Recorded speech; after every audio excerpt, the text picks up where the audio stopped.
Good day, my name is Tomasz and you're watching Casual DIY channel.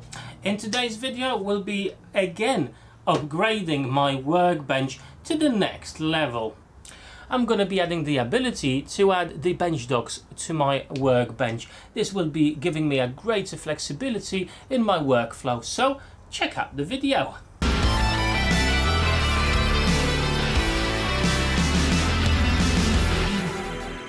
So basically it's a sort of an MFT tabletop. Now, yeah, you can go on and just drill some holes, but I want to be sure that they're actually in correct places and they are actually accurate. For that you can buy, there's so many jigs out there you can buy and you can spend a fortune on them. Well, as you know me, I went for the cheap version. So as you can see, it's basically a piece of MRMDF, so it's moisture resistant. Obviously it's all CNC'd out, so it's 100% accurate. It's made by RS CNC Pro. I'll link it down below in the description of this video so you can check it out for yourself. I think it was about 35 quid or 36 quid. Obviously they come with some guide bench docks as well for the whole system to work correctly. So to use this jig, you're actually going to need two things. A router, which I've got a cheap Guild router. I don't think they actually sell them anymore, to be fair. On top of that, you're going to need a guide bush for your router, 30mm in diameter. And a cutter of your choice. I've got this bit here, I'm not sure, it's just a flathead bit, and it's 12.7mm. That's what they recommend, that's what the instructions say, so it's not a massively complicated setup. To be fair, the guide actually came with this router and this was only a cheap of 30 quid, so I can imagine if you've got a router you more or less should be sorted. But let's have a look how it actually works. Now the jig itself obviously comes with a set of instructions, but it's fairly simple to understand how it all works. And obviously I am not building a proper MFT table to replace it for my Festool, because I don't have Festool tools or the table.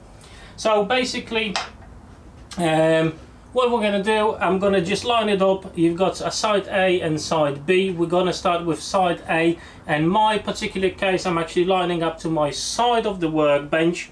I'm going to clamp it to the workbench and I'm going to drill the first sets of holes. After that we're going to rotate the jig, and then I'm going to use these bench dock stoppers to actually go in these special holes there, and they're going to go through the pre-drilled holes, and then we can just basically use the jig and go line by line. But you know, that was a bit of a kerfuffle to explain, so just have a look how it all works.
This is the side A, and now we need to switch to side B. So we rotate it 180 degrees like so. Aligned with the two holes that we already pre-drilled, and use these to lock the jig in place.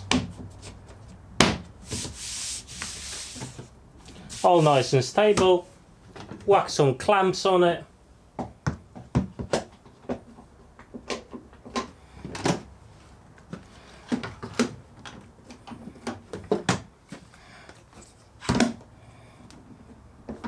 and we can carry on routing. Now we've got 2 sets to do.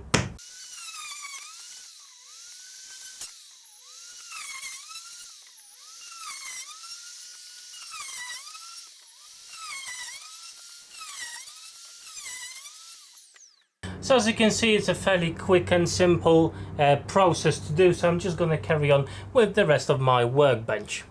So the whole table is now finished, and I'm just going to do a quick round over on all the holes, so none of the materials that I will be actually using on this bench would catch the corners and obviously chip it away. And as you can see, it's going to be a long, tedious task.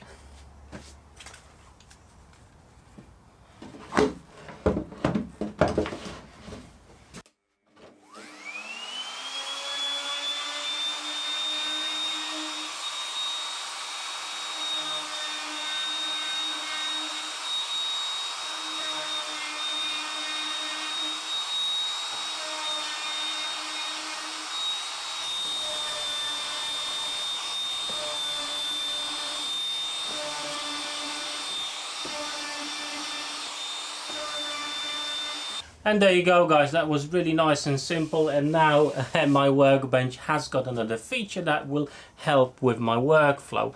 Now the jig itself, it worked alright. I've got nothing against it. It's accurate and everything. One thing that needs to be actually mentioned is just have to be patient with it and go slow. Don't go like me, because I think I've got 2 holes where they're not actually that perfect, because I was just rushing around, and obviously the router bit just caught it, and it's not a perfect circle, unfortunately, but I can live with that. 2 holes, that's fine, it's not too bad. As I said, the jig itself is really simple, really easy to use.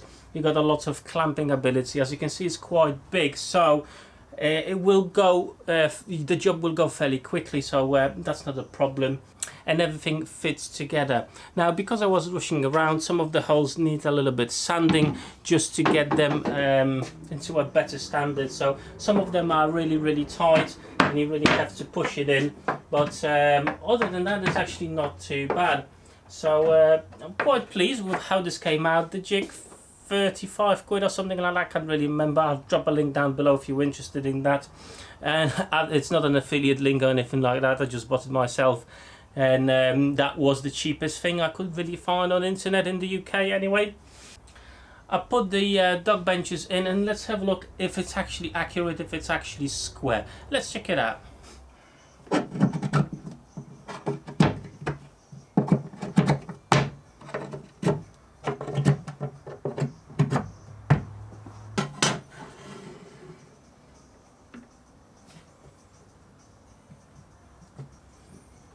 Absolutely perfect, no issues whatsoever.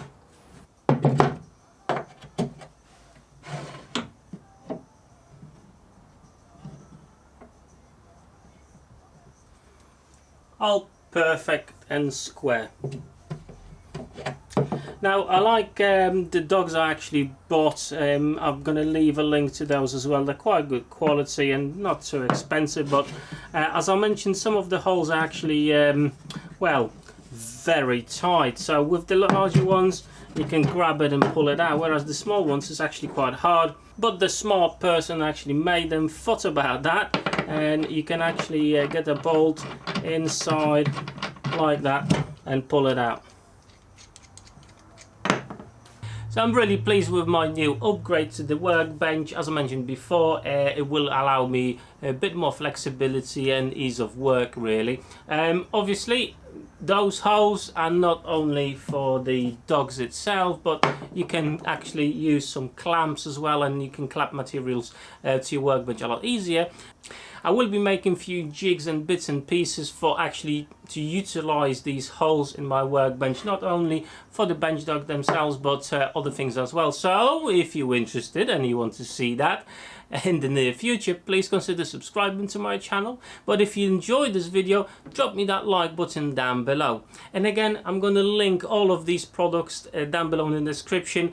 Just to mention, I am not sponsored by any of them. I just found them on the internet. I found them to be relatively cheap, and as you can see, everything came together quite nicely. So guys, thank you so much for watching, and I hope to see you on my next woodworking adventure. Till then, take care.